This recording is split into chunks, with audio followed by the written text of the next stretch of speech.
ഒരു ഹോട്ടലിൽ ഒരു വ്യക്തി കയറുകയും അവിടുന്ന് ഫുഡ് കഴിച്ചിട്ട് പുറത്തേക്ക് ഇറങ്ങുമ്പോൾ ആ ലിസ്റ്റ് നോക്കി അവിടുത്തെ വർക്കേഴ്സ് എല്ലാവരും ഹിന്ദുക്കളാണ്, കുഴപ്പമില്ല. എന്നാൽ ഇന്ത്യയിലെ ഓരോ ഹിന്ദുക്കളും ഇപ്പോൾ അപമാനിക്കപ്പെട്ടുകൊണ്ടിരിക്കുകയാണ്. ഹലോ, ഹായ്, SVD ടോക്സിന്റെ പുതിയൊരു വീഡിയോയിലേക്ക് എല്ലാവർക്കും സ്വാഗതം. നമ്മുടെ രാജ്യത്ത് കാവി വസ്ത്രമണിഞ്ഞ് ജയ് ശ്രീറാം എന്ന് വിളിച്ചു കഴിഞ്ഞാൽ എന്തും ചെയ്യാനുള്ള ഒരു ലൈസൻസ് ആയി എന്ന രീതിയിലാണ് നമ്മളൊരു രാജ്യത്തിന്റെ പോക്കിപ്പോൾ. എന്തിനേറെ പറയുന്നു, ഒരു ജവാനെ തൊട്ടാൽ പോലും ജയ് ശ്രീറാം വിളിച്ചു കഴിഞ്ഞാൽ അവിടെ പിന്നെ ഒരു പ്രശ്നവുമില്ല.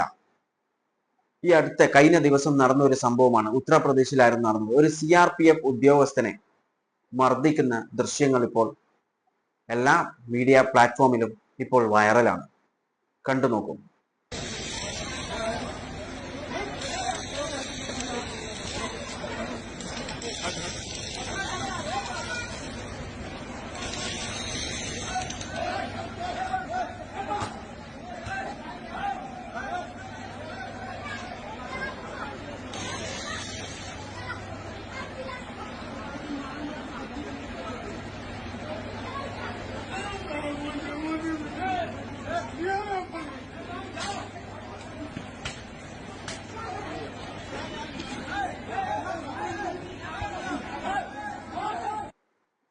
മർദ്ദിച്ചിട്ടുള്ളത് കൻവാരിയ യാത്രയ്ക്ക് ഒരുങ്ങിയിട്ടുള്ള വ്യക്തികളാണ്. മർദ്ദിക്കപ്പെട്ട CRPF ഉദ്യോഗസ്ഥൻ തിരിച്ച് ജോയിൻ ചെയ്യാൻ വേണ്ടി ട്രെയിൻ ടിക്കറ്റ് എടുക്കാൻ നിന്നതായിരുന്നു. ആ ട്രെയിൻ ടിക്കറ്റിന്റെ പേരിലായിരുന്നു ഈ ഒരു പ്രശ്നം അവിടെ നടന്നിട്ടുള്ളത്. പോലീസ് കേസ് എടുത്തിട്ടുണ്ട് 3 ആളെ പേരിൽ. പക്ഷേ ഈ കേസൊന്നും എവിടെ എത്തില്ല എന്ന് നമുക്ക് എല്ലാവർക്കും അറിയാവുന്ന ഒരു കാര്യമാണ്.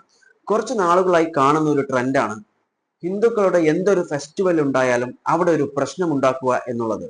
എന്നാൽ ഈ പ്രശ്നം ഉണ്ടാക്കുന്നത് മുസ്ലിങ്ങളോ ക്രിസ്ത്യാനികളോ ഒന്നുമല്ല, ഹിന്ദുത്വവാദികളാണ് ഈ പ്രശ്നങ്ങൾ ഉണ്ടാക്കുന്നത്. ഇപ്പോൾ തന്നെ ഇത് ശ്രാവൺ മാസമാണ്. അതുകൊണ്ട് തന്നെ കൻവാർ യാത്ര നടക്കുന്നുണ്ട്. ഈ യാത്ര നടക്കുന്ന സ്ഥലങ്ങളിൽ മാംസങ്ങൾ വിൽക്കാൻ പാടില്ല, വെജിറ്റേറിയൻ മാത്രമേ വിൽക്കാൻ പാടുള്ളൂ എന്നുണ്ട്. അതുപോലെ തന്നെ ഇപ്പോൾ UP ഒരു നിയമം കൂടി കൊണ്ടുവന്നിട്ടുണ്ട്, അല്ലെങ്കിൽ ഒരു റൂൾ ഇറക്കിയിട്ടുണ്ട്. എല്ലാ കടകളും, ഈ യാത്ര നടക്കുന്ന വഴികളിലുള്ള എല്ലാ കടകളിലും അതിന്റെ ഓണറും, ഇനി ഹോട്ടലാണെങ്കിൽ അവിടെ നിൽക്കുന്ന ഓരോ വ്യക്തികളും അവിടുത്തെ ജോലിക്കാരുടെ പേര് വിലാസവും അവിടെ എഴുതി ഒട്ടിച്ചു വെക്കണം എന്നുള്ള ഒരു കാര്യം. ഇത് എന്തിനു വേണ്ടിയിട്ടാണ്? ഇത് കാരണവും അവിടെ പ്രശ്നമുണ്ടായി. ഒരു ഹോട്ടലിൽ ഒരു വ്യക്തി കയറുകയും അവിടുന്ന് ഫുഡ് കഴിച്ചിട്ട് പുറത്തേക്ക് ഇറങ്ങുമ്പോൾ ആ ലിസ്റ്റ് നോക്കി അവിടുത്തെ വർക്കേഴ്സ് എല്ലാവരും ഹിന്ദുക്കളാണ്, കുഴപ്പമില്ല. എന്നാൽ അതിന്റെ ഓണർ ഒരു മുസ്ലിം ആയിരുന്നു. അതിന്റെ പേരിൽ ആ വ്യക്തി അവിടെ പ്രശ്നമുണ്ടാക്കി. ഇപ്പോൾ തന്നെ നമ്മൾ ന്യൂസിൽ കണ്ടതാണ് KFC എന്ന് പറയുന്ന ഒരു ഔട്ട്ലെറ്റ് പൂട്ടിച്ചു.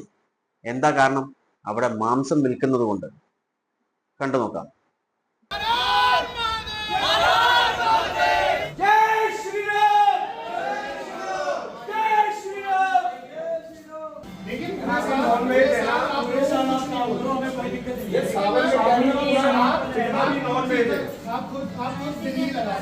यहाँ पर सेल कर रहे हैं, उसको कृपया करके शांति वो रखें जब तक सावन चल रहा है. ഇവിടെ തീരുന്നില്ല. ഒരുപാട് കടകൾ ജയ് ശ്രീറാം എന്ന് വിളിച്ച് അടച്ചിട്ടുണ്ട്, അല്ലെങ്കിൽ അടപ്പിച്ചിട്ടുണ്ട്. മുസ്ലിങ്ങളുടെ കടകൾ മാത്രമല്ല, ദളിതന്റെ, അതായത് ഹിന്ദു ആയിട്ടുള്ള ദളിതന്റെ കടകൾ അടക്കം ക്ലോസ് ചെയ്യിച്ചിട്ടുണ്ട്. ഇതിൽ നിന്ന് തന്നെ നമുക്ക് വ്യക്തമാണ് അവരുടെ ഉദ്ദേശം എന്താണെന്നുള്ളത്.